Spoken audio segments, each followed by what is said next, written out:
बिस्मिल्लाहिर्रहमानिर्रहीम। अस्सलाम वालेकुम डियर स्टूडेंट्स। 9th क्लास की केमिस्ट्री का चैप्टर नंबर 6 है और आज हम पढ़ेंगे कंसंट्रेशन के यूनिट्स। लेकिन कंसंट्रेशन के यूनिट्स आज हम पढ़ेंगे। कंसंट्रेशन यूनिट्स पढ़ने से पहले हम समझ लेते हैं कि जो हमारे पास मेजरिंग यूनिट होते हैं उसमें ये एक सेंटीमीटर क्यूब है जिसको हम सीसी से ज़ाहिर करते हैं। सीसी से ज़ाहिर करते हैं हम सेंटीमीटर क्यूब को। ये 100 सेंटीमीटर क्यूब है, इसको सेंटीमीटर और इस तरह से सेंटीमीटर क्यूब से भी हम ज़ाहिर करते हैं।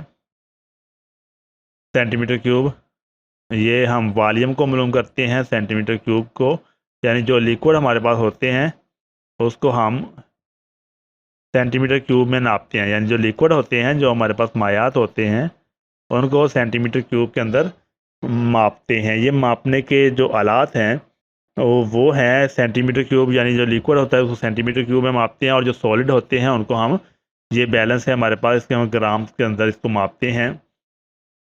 कि हमारे पास फॉर एग्जाम्पल अगर हम शुगर को मापते हैं तो हम कहेंगे शुगर हमारे पास ग्राम्स में है, तो ये हमारे पास 10 ग्राम शुगर है या 15 ग्राम शुगर है, जितनी भी है ग्राम को मापते हैं। तो जो लिक्विड होते हैं उनको हम सेंटीमीटर क्यूब यानी सीसी में मापते हैं, और जो सॉलिड होते हैं, ठोस होते हैं, उनको हम ग्राम्स में मापते हैं।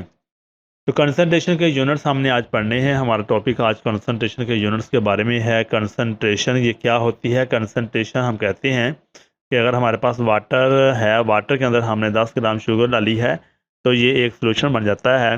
इसी तरह अगर हम उसमें एक और सोल्यूशन बनाते हैं जिसमें हम 20 ग्राम शुगर डाल देते हैं तो वो एक कंसनट्रेटेड है, उसमें शुगर की मकदार ज़्यादा है। और जो पहले वाला सोल्यूशन था उसमें शुगर की मकदार जो है, चीनी की मकदार जो है वो कम है, वो उसकी कंसंट्रेशन थोड़ी है, और जो दूसरे नंबर पे हमने बनाया है उसकी कंसंट्रेशन जो है वो ज़्यादा है। तो कंसंट्रेशन जो होती है ये सल्यूट की सोल्यूशन में तनासब होता है। कंसंट्रेशन जो होती है वो सल्यूट की सोल्यूशन में जो तनासब है उसको हम कंसंट्रेशन कहते हैं। तो कंसंट्रेशन से मुराद सोल्यूशन में सल्यूट का तनासब है। कंसंट्रेशन से मुराद क्या है? सोल्यूशन में सल्यूट का तनासब है। सल्यूट यानी जो शुगर है, चीनी है, जो हम डालते हैं उसको हम, जो भी हम थोड़ी मकदार में डालेंगे, फॉर एग्जांपल हम चीनी डाल रहे हैं तो उसको हम सल्यूट बोलते हैं। हम क्या बोलते हैं? सल्यूट। तो चीनी हमने डाली है, सल्यूशन जो बना है, जो मीठा पानी हमारे पास बना है, उसमें जो सल्यूट है उसका तनासब है, यानी सोल्यूशन में हमने कितना सल्यूट डाला है, इसको हम कंसंट्रेशन बोलते हैं। कंसंट्रेशन से मुराद सोल्यूशन में सल्यूट का तनासब है, यानी हमने सोल्यूशन में कितना सल्यूट डाला है तो उसको हम कंसंट्रेशन बोलते हैं। या फिर हम इसको दूसरे लफ्ज़ों में कंसंट्रेशन को यूँ भी बयान कर सकते हैं कि सल्यूट की मकदार की सोल्यूशन की मकदार से, यानी सल्यूट की मकदार की सोल्यूशन की मकदार से, या सल्यूट की मकदार की सॉल्वेंट की मकदार से निस्बत है। सल्यूट यानी चीनी की जो मकदार है या नमक की मकदार है, उसका सोल्यूशन की मकदार से, या सल्यूट की जो मकदार है, सल्यूट की मकदार की सॉल्वेंट की मकदार से जो निस्बत है, उसको हम कंसंट्रेशन बोलते हैं। तो ये थे कंसंट्रेशन की तारीफ़ें कि कंसंट्रेशन क्या होती है। कंसंट्रेशन से मुराद सल्यूशन में सल्यूट का तनासब है। कंसंट्रेशन से मुराद सॉल्यूशन में सॉल्यूट का तनासब है। सॉल्यूशन जो हमारे पास बनता है, सॉल्यूशन जब हम सॉल्वेंट और सॉल्यूट को मिलाते हैं तो हमारे पास क्या बनता है? सॉल्यूशन बनता है। सॉल्यूट और सॉल्वेंट के मिलने से क्या बनता है? सॉल्यूशन बनता है।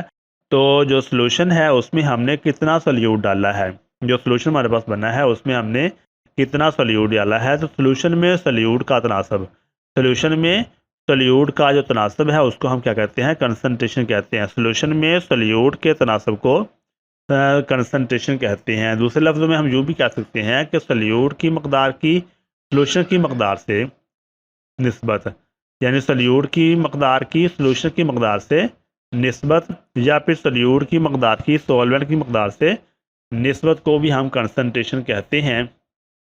तो ये कंसंट्रेशन की तारीफ़ें हैं। अगर जो भी आपको मुनासिब लगे वो आप समझ के इसको याद कर लें।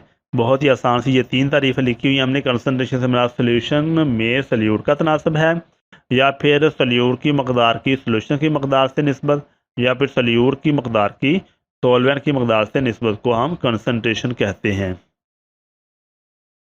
तो ये एक डायग्राम है। डायग्राम में हम कंसंट्रेशन को समझने की कोशिश करते हैं। एक जो सोल्यूशन बनता है उसमें सॉल्वेंट और सोल्यूट जब आपस में मिलते हैं तो क्या बनता है, सोल्यूशन बनता है। अब जो सोल्यूट है, फॉर एग्जाम्पल हम यहाँ पर ये कहते हैं कि ये हमारे पास चीनी है, ये जो हमने लिखी हुई है यहाँ पर जो पड़ी हुई है ये क्या है, ये चीनी है हमारे पास। तो चीनी जो है ये हमारे पास सोल्यूट है, चीनी हमारे पास क्या है, सोल्यूट है। और हम सोल्यूट ये हम कहते हैं फॉर एग्जाम्पल हमारे पास ये 10 ग्राम, हमारे पास 10 ग्राम ये हमारे पास शुगर है। और 10 ग्राम शुगर को हमने, ये हमारे पास जो सॉल्वेंट यानी वाटर है, जो पानी है, हम इसमें कहते हैं कि यहाँ पर हमने क्या डाला है, पानी डाला है। यहाँ पर हमने इस फ्लास्क के अंदर हमारे पास पानी है। तो हम चीनी और पानी को जब आपस में मिला देते हैं, चीनी हमारे पास कितनी है, 10 ग्राम, और 10 ग्राम हमारे पास जो है ये हमारे पास, हम कहते हैं यहाँ पर हमारे पास है, ये हमारे पास हम कहते हैं 90 ग्राम जो है ये वाटर है, 90 ग्राम हमारे पास वाटर है। तो जब हम इन दोनों को आपस में मिलाएंगे तो हमारे पास जो सोल्यूशन बन जाएगा वो बन जाएगा 100 ग्राम। क्या बन जाएगा, 100 ग्राम हमारे पास मीठा पानी बन जाएगा। और 100 ग्राम मीठा पानी जो है इसमें चीनी कितनी है, 10 ग्राम। तो ये 10% का जो सोल्यूशन बन जाता है, इसको हम 10% कहते हैं। ये कंसनट्रेशन है वो 10% है, यानी चीनी हमने जितनी डाली है, जितना सल्यूट डाला है, और सल्यूट की सॉल्वेंट से जो निस्बत है उसको हम कंसंट्रेशन कहते हैं। सल्यूट की सॉल्वेंट से जो निस्बत है, सल्यूट की सॉल्वेंट से निस्बत को हम कंसंट्रेशन कहते हैं। सल्यूट की सॉल्वेंट से एक निस्बत को क्या कहते हैं, कंसंट्रेशन कहते हैं। कंसंट्रेशन का इन्हिसार सॉल्यूशन की कुल मकदार या कुल वॉल्यूम पर नहीं होता। मिसाल के तौर पर एक बड़ी मकदार में लिए गए थोड़े से सॉल्यूशन की कंसंट्रेशन भी वही होगी जो सारे सॉल्यूशन की है। यानी कंसंट्रेशन का जो इन्हिसार है वो सॉल्यूशन के वॉल्यूम पर नहीं होता कि हमने कितनी मकदार में वॉल्यूम बनाया। फॉर एग्जाम्पल हम अगर एक जो टैंकी है उसके अंदर अगर हम सॉल्यूशन बनाते हैं तो उसमें से थोड़ा सा सॉल्यूशन ले लेंगे तो उसकी कंसंट्रेशन भी वही होगी जो एक टैंकर के अंदर हमने सॉल्यूशन बनाया है उसकी कंसंट्रेशन, और जो हमने उसमें से सैंपल लिया है एक गिलास, उसकी भी कंसंट्रेशन सेम होती है। तो इसलिए कंसंट्रेशन का जो इन्हिसार है वो सॉल्यूशन की कुल मकदार या कुल वॉल्यूम पर नहीं होता। मिसाल के तौर पर सॉल्यूशन की एक बड़ी मकदार में लिए गए थोड़े से सॉल्यूशन की कंसंट्रेशन भी वही होगी जो सारे सॉल्यूशन की होगी। तो ये था सॉल्यूशन का जो इन्हिसार है वो सॉल्यूशन के वॉल्यूम पर नहीं होता। मिसाल के तौर पर सॉल्यूशन की बड़ी मकदार में से लिए गए थोड़े से सॉल्यूशन की कंसंट्रेशन भी वही होगी जो सारे सॉल्यूशन की है। इसी तरह सॉल्यूशन को ज़ाहिर करने के लिए मुख्तलिफ़ क़िस्म के यूनिट इस्तेमाल होते हैं। इनमें से चंद यूनिट्स की वजाहत हम यहाँ पर करेंगे। सॉल्यूशन की कंसंट्रेशन को ज़ाहिर करने के लिए मुख्तलिफ़ क़िस्म के क्या यूनिट्स इस्तेमाल होते हैं। यूनिट्स जो हैं वो मुख्तलिफ़ क़िस्म के हम इस्तेमाल करेंगे, जो हम पढ़ेंगे। मुख्तलिफ़ क़िस्म के जो यूनिट्स हैं वो हम पढ़ेंगे, जैसे concentration, percentage volume by volume है, परसेंटेज मास बाई मास है, परसेंटेज वॉल्यूम बाई मास है, परसेंटेज वॉल्यूम बाई मास या फिर मास बाई वॉल्यूम है। तो ये मुख्तलिफ़ किस्म के जो कंसंट्रेशन के यूनिट्स हैं वो इस्तेमाल होते हैं। उनमें से चंद एक जो हैं वो हम यहाँ पर पढ़ते हैं। सबसे पहले हम परसेंटेज पढ़ते हैं। परसेंटेज आपने पढ़ा होगा, ये मैथ की किताबों में भी आपने पढ़ा है, पिछली बुक्स के अंदर भी आप पढ़ते आ रहे हैं। परसेंटेज क्या होता है, परसेंटेज होता है कि आपने कितने परसेंट मार्क्स हासिल किए हैं। फॉर एग्ज़ाम्पल आपके जो टोटल मार्क्स थे वो हैं, आपके टोटल मार्क्स जो हैं वो हैं फॉर एग्ज़ाम्पल 1100 हैं आपके टोटल मार्क्स। तो टोटल मार्क्स में से आपने कितने ऑब्टेन किए हैं, आपने फॉर एग्ज़ाम्पल 100 आपने फॉर एग्ज़ाम्पल 980 नंबर लिए हैं। तो ये आपके जो है इसको मल्टीप्लाई आप कर देंगे 100 के साथ, तो ये आपकी परसेंटेज आ जाएगी। क्या आ जाएगी, परसेंटेज। आपने कितने परसेंट जो हैं वो मार्क्स लिए हैं, इसको हम परसेंटेज बोलते हैं। परसेंटेज यहाँ पर जो ऊपर वाला जो अब जब हमने सोल्यूशन का आर्टिकल पढ़ना है तो उसमें हम देखेंगे कि जो ऊपर हमने रखना है वो हमने सल्यूट की मकदार रखनी है। ऊपर हमने सल्यूट की मकदार रखनी है और नीचे हमने जो है वो सोल्यूशन की मकदार रखनी है। नीचे सोल्यूशन होगा और ऊपर सल्यूट होगा, उसको मल्टीप्लाई कर देंगे 100 से, तो हमारे पास परसेंटेज आ जाएगी। तो ये था परसेंटेज। परसेंटेज कंसंट्रेशन के परसेंटेज यूनिट का ताल्लुक किसी सोल्यूशन में सल्यूट की परसेंटेज मकदार से होता है। कंसंट्रेशन के परसेंटेज यूनिट का ताल्लुक किसी सोल्यूशन में सल्यूट की परसेंटेज मकदार से होता है। किसी सोल्यूशन में सल्यूट की परसेंटेज मकदार से होता है, यानी सोल्यूशन जो बना है उसमें कितने परसेंट हमने सल्यूट डाला है, सोल्यूशन के अंदर कितने परसेंट हमने क्या डाला है, सल्यूट डाला है, तो उसे हम परसेंटेज बोलते हैं।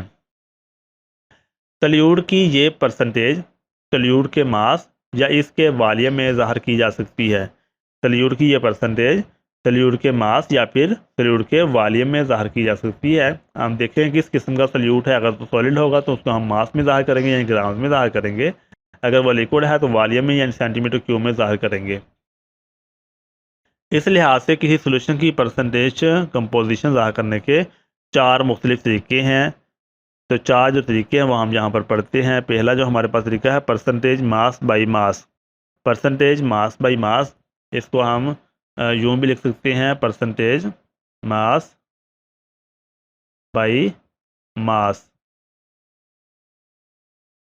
तो परसेंटेज मास बाई मास का जो मतलब है वो ये है कि ऊपर जो है ये सल्यूट की मकदार है और नीचे जो सोल्यूशन की मकदार है ये क्या है, ये सल्यूट की मकदार है, और जो नीचे है वो हम सोल्यूशन की मकदार लेंगे। सल्यूट की ग्राम्स में वो मकदार जो सोल्यूशन के 100 ग्राम में हल हो परसेंटेज मास बाई मास कहलाती है। सल्यूट्स की ग्राम्स में वो मकदार जो सोल्यूशन के 100 ग्राम में हल हो परसेंटेज मास बाई मास कहलाती है।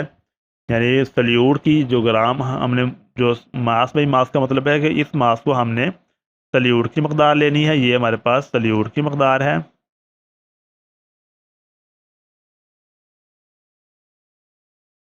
ऊपर हमने क्या लेना है, सल्यूट की मकदार, और नीचे सोल्यूशन की मकदार।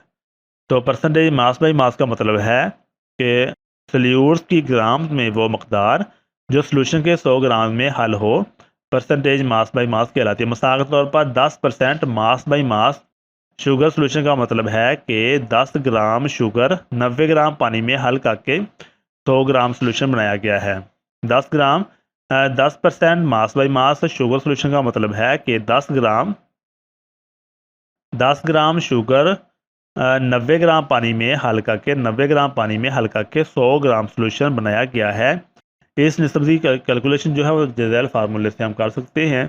तो इसको हम मास बाई मास कहते हैं। 10 ग्राम शुगर का 10% मास बाई मास शुगर का सोल्यूशन। अगर हम कहते हैं 10% मास बाई मास शुगर का सोल्यूशन है तो उसका मतलब ये है कि 10 ग्राम शुगर को 90 ग्राम पानी में हल करके 100 ग्राम सोल्यूशन बना लिया गया है। जो इसकी जो कैलकुलेशन वो हम इस तरह से करते हैं परसेंटेज मास बाई मास। इसको हम पढ़ेंगे परसेंटेज, पहले हम ये मास पढ़ेंगे फिर हम ये मास पढ़ेंगे। परसेंटेज मास बाई मास बराबर होता है सल्यूट का mass in grams divided by solute का मास जमा सॉल्वेंट का मास, यानी सोल्यूशन का मास और सॉल्वेंट का मास। सोल्यूशन का मास जो है वो हम नीचे लिखेंगे, सल्यूट का मास हम ऊपर लिखेंगे, ज़रब 100 कर देंगे।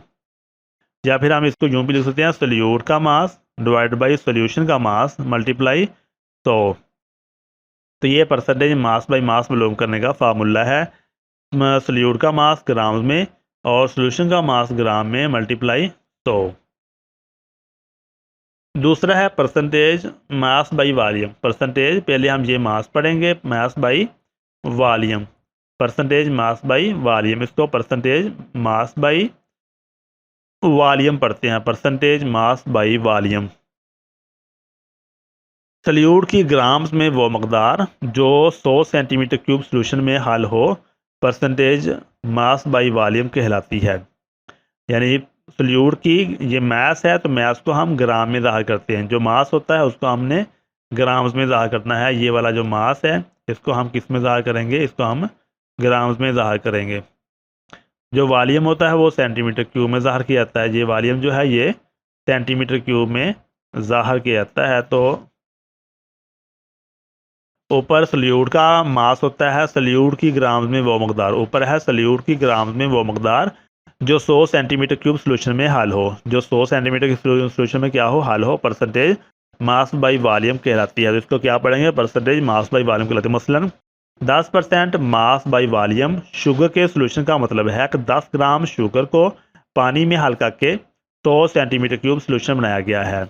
यानी 10 ग्राम शुगर के सोल्यूशन का मतलब है 10 ग्राम मसलन 10% मास बाई वॉल्यूम शुगर के सोल्यूशन से मुराद ये है कि 10 ग्राम शुगर को पानी में हल करके 100 सेंटीमीटर क्यूब सोल्यूशन बनाया गया है। इस सोल्यूशन में सॉल्वेंट का असल वॉल्यूम मालूम नहीं होता, यानी हमें सॉल्वेंट का जो असल वॉल्यूम है वो मालूम नहीं है। हमने जो 10 ग्राम शुगर है उसको हमने उतने पानी में हल किया कि जो वॉल्यूम है वो हमारा कितना हो जाए, 100 सेंटीमीटर क्यूब हो जाए। तो ये होता है परसेंटेज मास बाई वॉल्यूम का solution. Percentage mass by volume ये बराबर होता है सल्यूट का मास इन ग्राम बटा सोल्यूशन सेंटीमीटर क्यूब, सोल्यूशन का वॉल्यूम सेंटीमीटर क्यूब, मास को ग्राम्स में, सल्यूट का मास इन ग्राम्स और सोल्यूशन का वॉल्यूम सेंटीमीटर क्यूब ज़रब 100। तो हमारे पास परसेंटेज मास बाई वॉल्यूम आ जाएगा। तीसरा है percentage volume by mass. Percentage पहले हम वॉल्यूम पढ़ेंगे बटा mass, percentage volume by mass, percentage volume by mass. Solute के वॉल्यूम में वो मकदार जो सोल्यूशन के 100 ग्राम में हल हो, सल्यूट के वॉल्यूम में वो मकदार जो सोल्यूशन के 100 ग्राम में हल हो, परसेंटेज वॉल्यूम बाई मास कहलाती है। यानी हमने जो सल्यूट है वो वॉल्यूम में लेना है, सल्यूट की वॉल्यूम में वो मकदार जो 100 ग्राम में हल हो, जो सोल्यूशन के किसमें 100 ग्राम में हल हो, परसेंटेज वॉल्यूम बाई मास यानी परसेंटेज वॉल्यूम बाई मास कहलाती है। मसलन 10% वॉल्यूम बाई मास अल्कोहल के सोल्यूशन से मुराद ये है कि अल्कोहल को पानी में हल करके 100 ग्राम सोल्यूशन बनाया गया है। अल्कोहल को हमने लेना है सेंटीमीटर क्यूब में, क्योंकि ये लिक्विड फॉर्म में होती है, तो अल्कोहल को सेंटीमीटर क्यूब में लिया, सेंटीमीटर क्यूब में अल्कोहल को लेकर 100 ग्राम सोल्यूशन बनाया गया है। जो टोटल हमारे पास वॉल्यूम बनेगा वो 100 ग्राम सोल्यूशन होगा। 100 ग्राम सोल्यूशन बना लिया तो इसको हम परसेंटेज वॉल्यूम बाई मास कहते हैं। इसको हम इस तरह से बता कर सकते हैं, percentage mass volume by mass, percentage volume by मास बराबर है सल्यूट का वॉल्यूम बटा सोल्यूशन का मास ज़रब 100, सल्यूट का वॉल्यूम बटा सोल्यूशन का मास ज़रब 100। चौथा हमारे पास है percentage volume by volume. Percentage volume by volume, इसमें दोनों हम सेंटीमीटर क्यूब में लेंगे, सल्यूट भी सेंटीमीटर क्यूब में और सोल्यूशन भी हमारे पास सेंटीमीटर क्यूब में बनेगा। सल्यूट के वॉल्यूम की सेंटीमीटर क्यूब में वो मकदार जो सोल्यूशन के 100 सेंटीमीटर क्यूब में हल हो, सल्यूट के वॉल्यूम की सेंटीमीटर क्यूब में वो मकदार जो सोल्यूशन के 100 सेंटीमीटर क्यूब में हल हो, परसेंटेज वॉल्यूम बाई वॉल्यूम कहलाती है। सल्यूट के वॉल्यूम की वो मकदार, सल्यूट के वॉल्यूम की सेंटीमीटर क्यूब में वो मकदार जो सोल्यूशन के 100 सेंटीमीटर क्यूब में हल हो, परसेंटेज वॉल्यूम बाई वॉल्यूम कहलाती है। मिसाल के तौर पर 30% वॉल्यूम बाई वॉल्यूम से मुराद ये है कि सोल्यूशन के 100 सेंटीमीटर क्यूब में अल्कोहल के 30 सेंटीमीटर क्यूब हल हैं। तो ये था परसेंटेज वॉल्यूम बाई वॉल्यूम। इसको फार्मूला से हम इस तरह से तैयार करते हैं, परसेंटेज वॉल्यूम बाई वॉल्यूम बराबर है सल्यूट का वॉल्यूम, सल्यूट यानी हमारे पास जो सल्यूट है जो अल्कोहल है उसका वॉल्यूम डिवाइड बाई सोल्यूशन का वॉल्यूम, जो हमारे पास जो सोल्यूशन बनेगा, जो हमने वाटर में डाला है सोल्यूशन, तो दोनों का जो वॉल्यूम है वो 100 सेंटीमीटर क्यूब होगा, ज़रब 100 कर देंगे तो ये हमारे पास परसेंटेज वॉल्यूम बाई वॉल्यूम आ जाएगा। तो ये था हमारा आज का सबक, जिसमें हमने परसेंटेज के जो यूनिट्स हैं उसको हमने तफसील से पढ़ा। 4 यूनिट्स हैं, इनको आप गौर से देखेंगे तो आपको अच्छी तरह समझ में आ जाएगा। इस तरह की वीडियो आप तक पहुँचती रहेंगे। अगर आपने चैनल को सब्सक्राइब नहीं किया तो सब्सक्राइब कर लें, ताकि जो भी नई वीडियो बने वो आप तक पहुँचती रहे। अल्लाह ताला हम सबका आमीन नासर हो। अल्लाह हाफिज़।